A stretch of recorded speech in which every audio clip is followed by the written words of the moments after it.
एक बार एक बहुत ही रिनाउंड जापान की कॉस्मेटिक्स की कंपनी थी। उस कंपनी को एक कस्टमर से कंप्लेंट मिली कि उसने उस कंपनी के काफी सारे सोप खरीदे थे, लेकिन एक सोप के बॉक्स के अंदर सोप नहीं निकला, यानी वो डब्बा खाली था। उस कंपनी का मैनेजर नहीं चाहता था कि ऐसी कोई प्रॉब्लम दोबारा से किसी और कस्टमर को आए, इसीलिए उसने इस कंप्लेंट को काफी सीरियसली लिया और ये पता करने की कोशिश की कि प्रॉब्लम कहाँ से आ रही। उसने सोप बनाने वाली सब मशीन्स को अच्छे से चेक करवाया और उसे पता चल गया कि डिलीवरी डिपार्टमेंट में कई बार 10,000 में से एक केस ऐसा आ जाता है जब सोप के बॉक्स में सोप ही नहीं निकलता। उस मैनेजर ने अपनी कंपनी के इंजीनियरिंग डिपार्टमेंट से कहा कि उसे इस प्रॉब्लम का सलूशन 1 महीने के अंदर चाहिए। बस अपने मैनेजर का ऑर्डर सुनते ही पूरा इंजीनियरिंग डिपार्टमेंट इस प्रॉब्लम को सॉल्व करने में लग गया और उन्होंने एक्सरे मशीन का यूज करके एक ऐसा डिवाइस बनाया जिसे कन्वेयर बेल्ट के साथ रखा जा सकता था। अब जब भी कोई सोप बॉक्स उस कन्वेयर बेल्ट से पास हो रहा होगा तो उस एक्सरे मशीन में लगे मॉनिटर में उस कंपनी का एम्प्लॉय देख सकता है कि किस बॉक्स में सोप है और किस बॉक्स में सोप नहीं है। जब भी ऐसा कोई बॉक्स मिलता है जिस बॉक्स में सोप नहीं है, वो उस कन्वेयर बेल्ट को रोक के उस एम्प्टी सोप के पैकेट को आगे जाने नहीं देगा और उसे कन्वेयर बेल्ट से उतार देगा।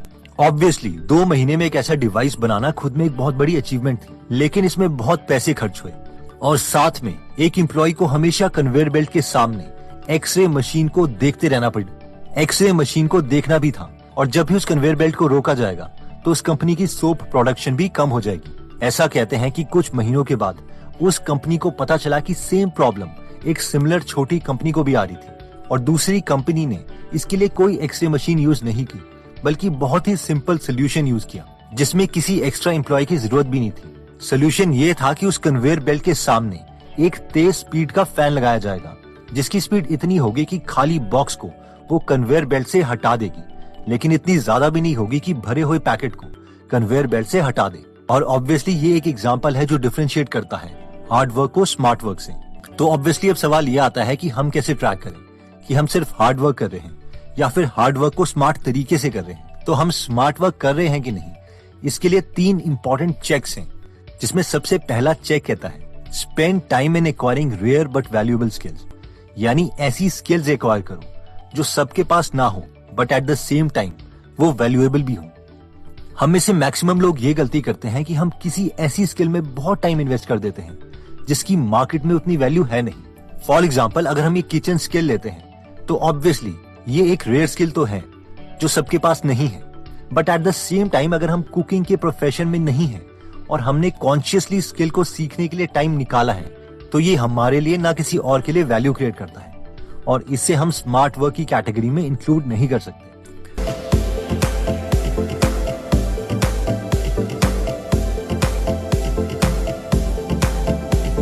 अगर हम बिलियनर मार्क क्यूबन की बात करें तो 1995 में जब इंटरनेट का बूम था और सब पागलों की तरह इंटरनेट कंपनीज खोल रहे थे, तब मार्क क्यूबन ने भी इसमें अपॉर्चुनिटी देखी।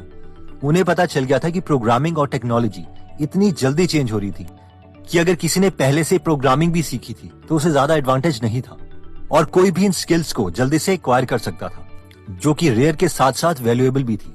उस वक्त मार्क क्यूबन ने अपने दोस्त टॉड वैगनर के साथ मिलकर ऑडियोनेट नाम की एक कंपनी खोली, जो कि एक पहली इंटरनेट ब्रॉडकास्ट कंपनी थी, यानी आप दुनिया के किसी भी कोने में लाइव रेडियो शो सुन सकते थे, इवन कॉन्सर्ट भी देख सकते थे। ऑब्वियसली ये सब अब बहुत कॉमन हो चुका है, बट एनीवेज इस कंपनी को बाद में broadcast.com नाम दिया गया और जब ये कंपनी फेमस हो गई तो मार्क क्यूबन ने yahoo.com के सीईओ के साथ मीटिंग रखी और उन्हें कहा कि या तो तुम मेरी कंपनी खरीद लो या फिर मैं तुम्हारे बिजनेस के साथ compete करूंगा।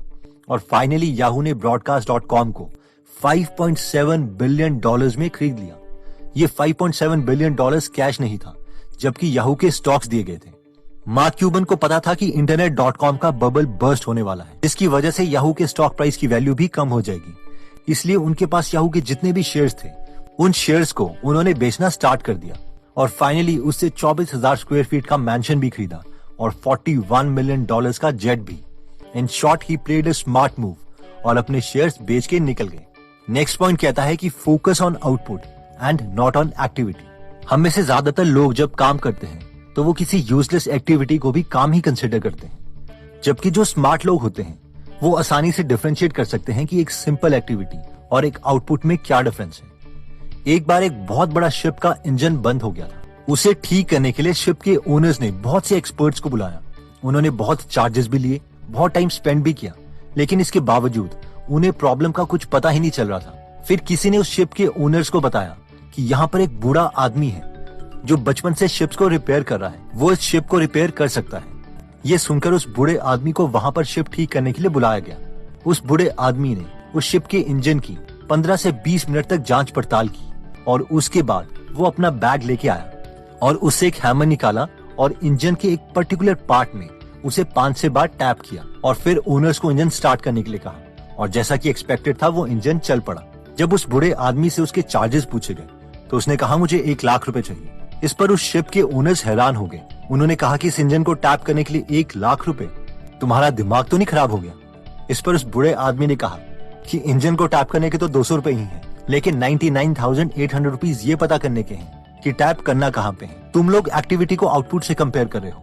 तुमने इतने पैसे उन इंजीनियर्स को भी पे कर दिए जो यहाँ पर 3 दिनों तक रहे, लेकिन फिर भी उनसे इंजन ठीक नहीं हुआ। तो अगेन द पॉइंट इज कि स्मार्ट पीपल आउटपुट पर फोकस करते हैं और डम्ब लोग एक्टिविटी पर फोकस करते हैं और उसे हार्डवर्क बोलते हैं।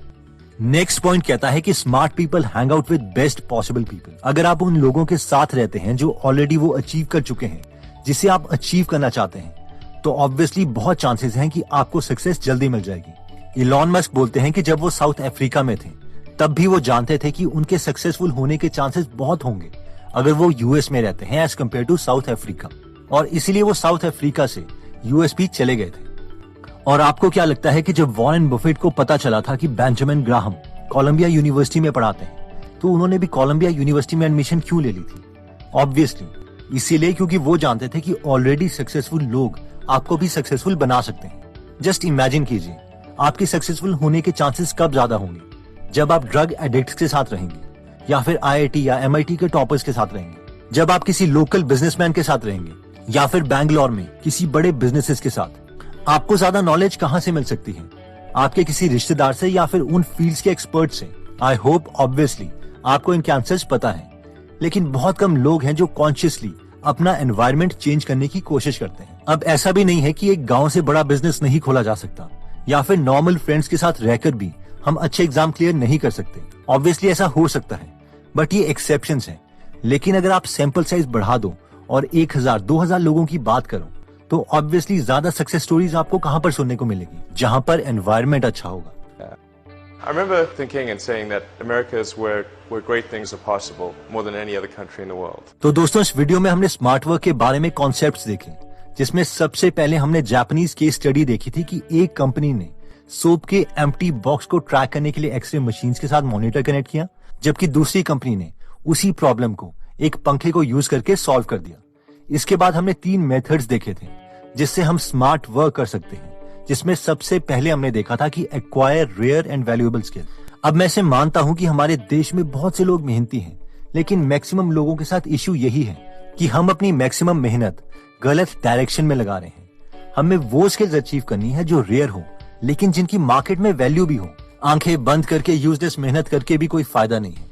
इसमें हमने बिलियनियर मार्क क्यूबन का एग्जाम्पल भी देखा था। सेकंड पॉइंट में हमने देखा था कि आउटपुट पर हमें फोकस करना चाहिए, ना कि एक्टिविटी पर, जिसमें हमने शिप की एक फिक्शनल स्टोरी देखी थी कि कैसे एक शिप ओनर इंजीनियर्स को पैसे देने के लिए रेडी था जो उसकी शिप ठीक करने के लिए 3 दिन तक उसी की शिप में रहे, लेकिन फिर भी शिप ठीक नहीं कर पाए।